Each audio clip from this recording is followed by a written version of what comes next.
I love the Chamber of the House of Commons. I'm a chamber devotee or a chamber fanatic. I suppose really I regard it as the cockpit of our democracy. It is the heart of Parliament and the heart of democracy for this country, and it's a great example to the world. That's why the Chamber is so important. The Chamber is really the heart of our Parliament. It's the one place where members all gather together to ask questions, to debate, to legislate.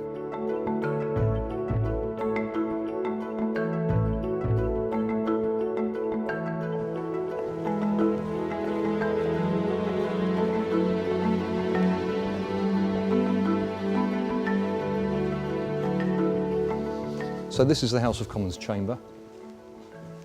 It's said that Churchill himself got involved in a discussion about how big the chamber could be, and it was felt it would make it more intimate and a bit more argumentative if it was smaller, so that people are packed in for the big debates. The government typically sits on this side or to the right of the Speaker. The front bench is for government ministers, and on the left-hand side are the opposition, and the shadow ministers sit on these benches here too. I don't believe that millions of people are losing confidence in our legal system. I believe that they are concerned about the ability of the European Court. So if a member wants to reserve a seat for the day, other than the front benches which are reserved for ministers or shadow ministers, members would have to write their name on a prayer card, put it in the prayer card holder, and that would reserve their seat for the day as long as they're here for prayers, which is always the first business of the day. On Prime Minister's questions, it's amazing how many seats are reserved and how many people come in for prayers.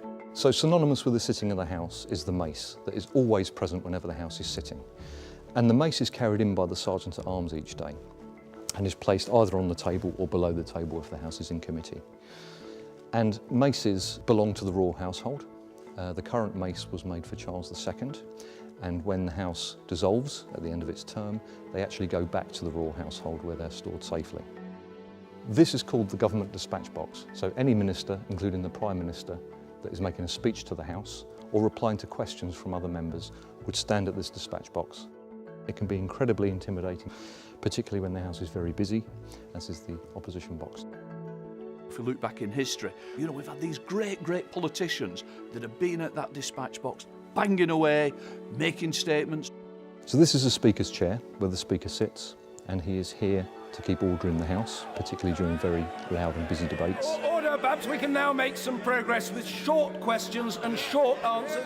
In front of the Speaker's chair are the clerks who advise the Speaker and members on procedural matters. And the Clerk of the House usually sits in this chair and the Clerk Assistant there.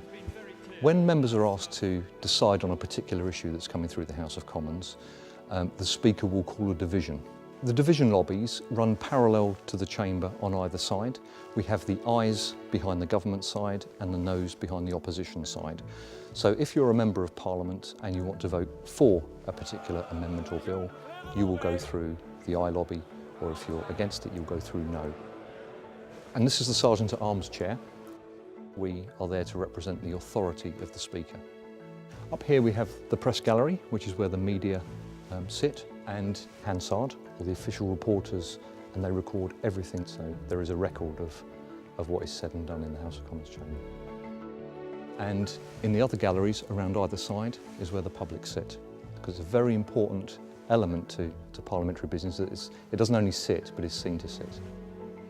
The other very special thing about the House of Commons chamber is you get a sense of the power of it, you know, and how the decisions that are taken in this place affect everybody's lives. So the stakes are always high. It's always a big occasion.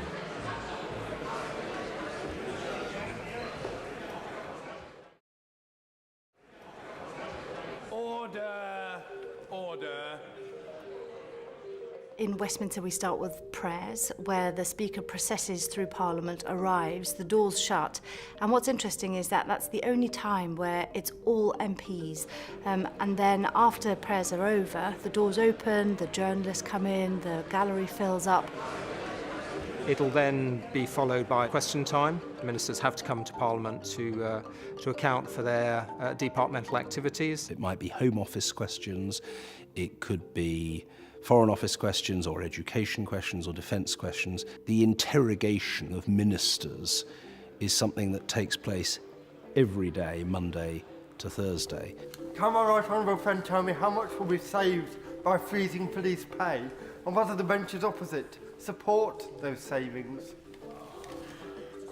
MPs have to put in advance what they want to ask for part of the session, but